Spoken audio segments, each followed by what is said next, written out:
can't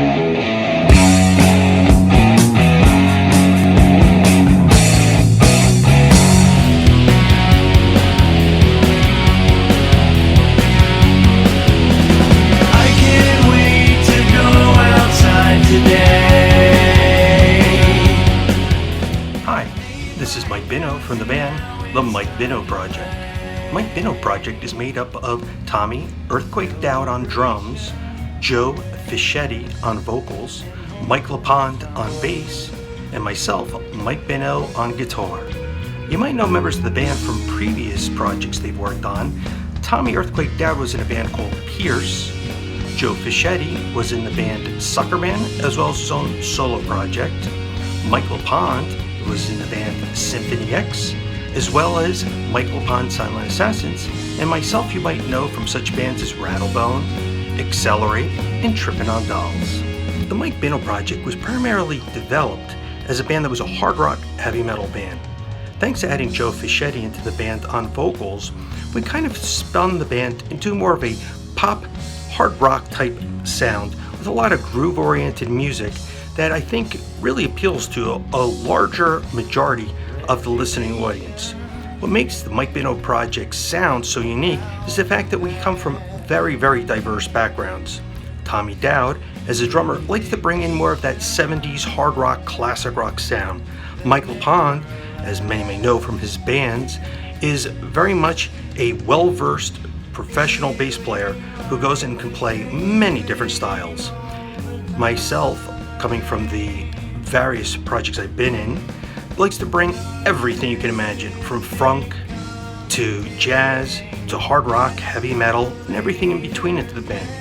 Joe kind of helps pull it all together and make it into more of a sonically sounding, cohesive unit that sounds more pop-oriented, pop-rockish sounding, if you may.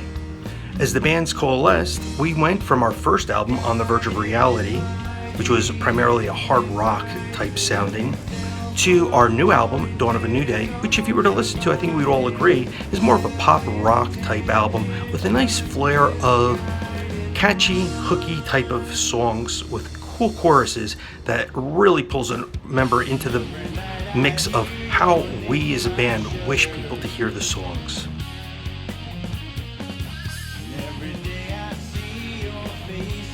Our musical aspirations for the band primarily come about because we first wanted to go and do what everyone else in the world has been doing, which is to go and get the fame, fortune, as well as the money and girls we all know that come with being a musician.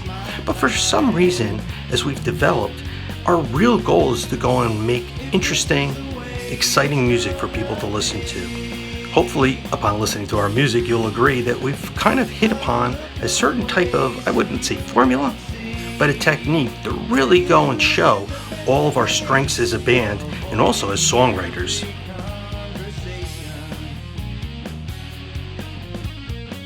Our songs are primarily about various different topics that we think really touch upon everyone's daily lives.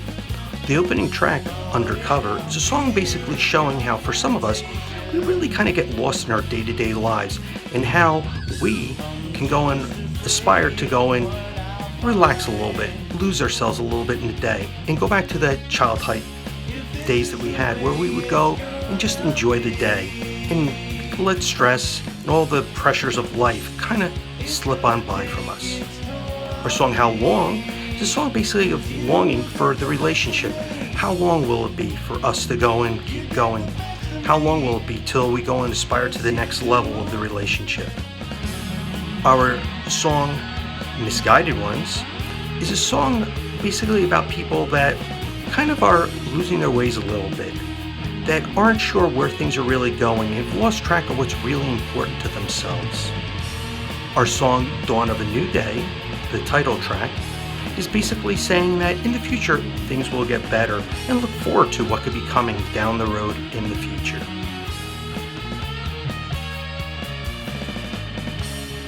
The song, Unholy Plan, is a song basically about how temptations in life can go and kind of creep up on you.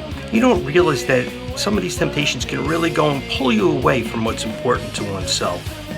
Our song, Shout / Zep, is a song that was inspired, obviously, if you're listening to it, through Led Zeppelin. But the song basically is going to tell you how you can go and kind of escape what you are. Don't be afraid to go and let loose. Go and attack what's actually influencing your lives in a wrong way, and kind of go and look for something that's new in your life. Another song we have, which is called Silver Linings, is to show you that there are silver linings in life, and that sometimes the littlest things can make a big difference to everyone in the world. Starting to take its toll on me. Our music and shows are primarily designed to come about, as I like to go and think back to days of beyond all the pop and circumstance that a lot of bands go through these days, and cuts through to just a phenomenal live show. When we put our shows together, it's all about the musicianship, the enjoyment that we as musicians can go and come across to our fans, so when our fans comes to see us, they can really enjoy the music and really get inspired by what they see on stage. Though we do have a nice light show and little tricks that every band likes to pull out on stage, it really is all about the music for the fans, and also making sure that the fans are enjoying the music. Sometimes in a set, we'll tailor our songs to go a little more towards what we see the fans enjoying. If they're more in a dancey, funky type of mood, we might pull out some songs from our past to kind of coalesce to make the fans really enjoy the moment. Sometimes, if they're more into a rocking, hard rock type sound, we'll tailor the set towards that type of style.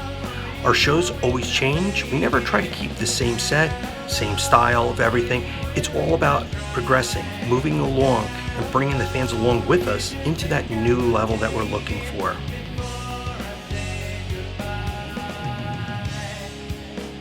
As with most bands, we like to go and promote our shows just like everyone else. We are very big on social media. You can go and contact us on Twitter on the Mike Bino Music. You can go and see also on there on the Facebook, we have Michael Bino. You can go and see Tommy Dowd. You can go and see Michael Pond.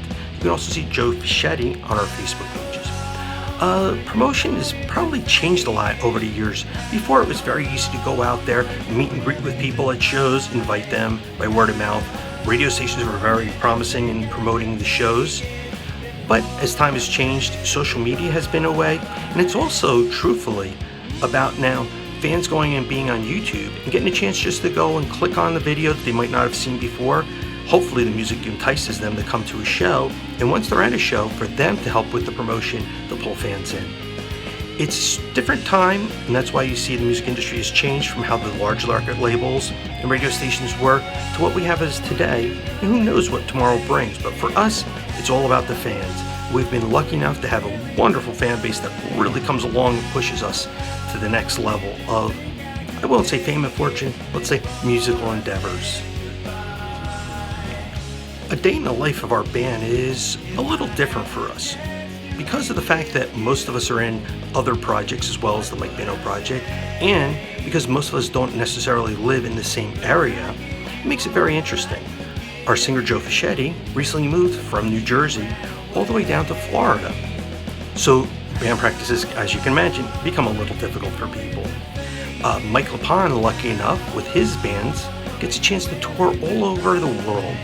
Currently, in the beginning of 2016, Mike will be going and touring in Europe, as well as South America and Asia.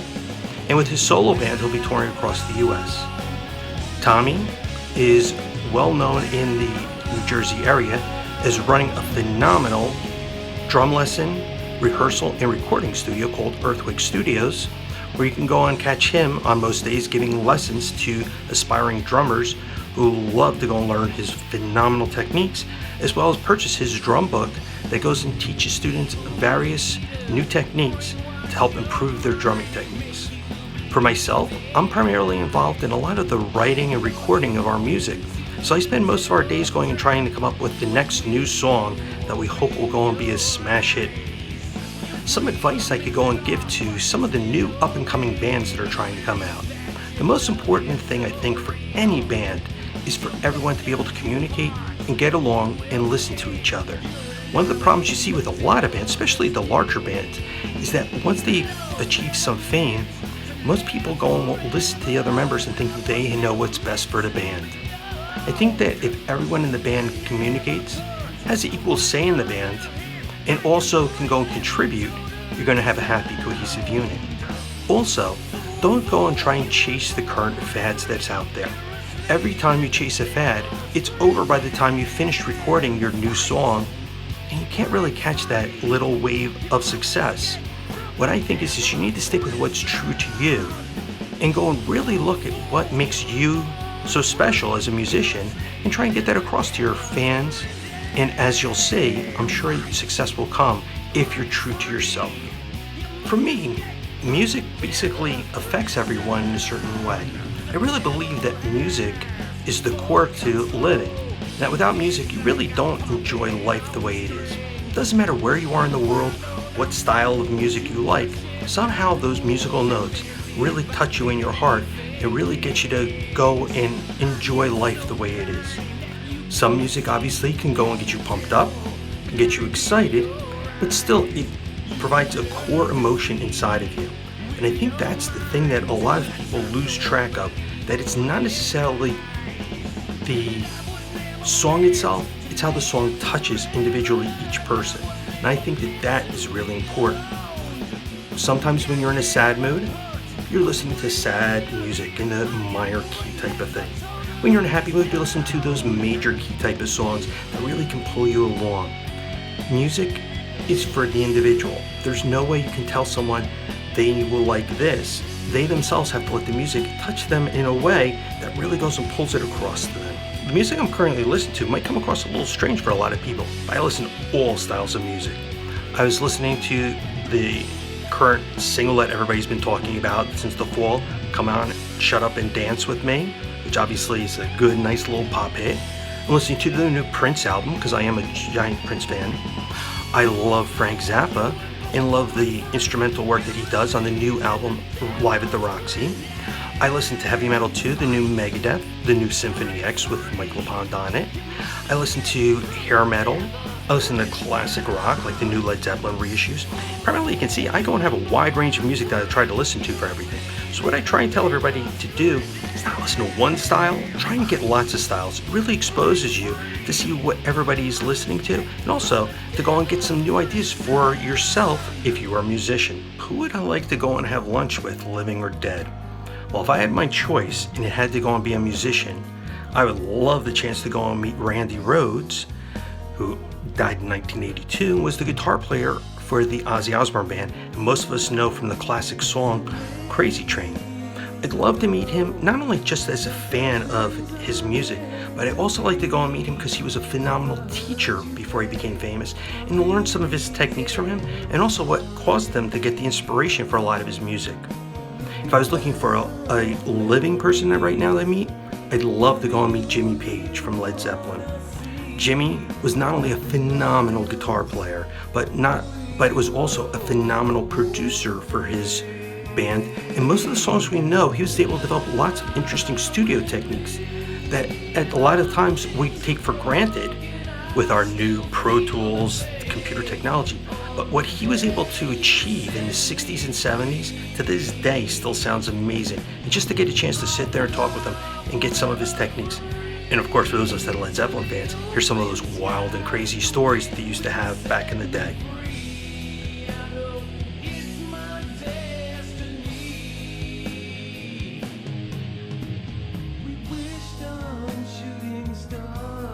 Thanks again for listening for my interview on the Mike Bino Project, and hopefully you'll get a chance to go and check out Dawn of a New Day, our new album, and look forward to, in summer, fall of 2016, our next release, The Juice Was Worth the Squeeze. And you can go and get all information on the Mike Bino Project on mikebino.com, or on Facebook under Michael Bino, or on Twitter under the Mike Bino Project, or Mike Bino Music. I recommend to everybody that if they have the chance and see that the Mike Bino Project is in their area, to come out and catch a show.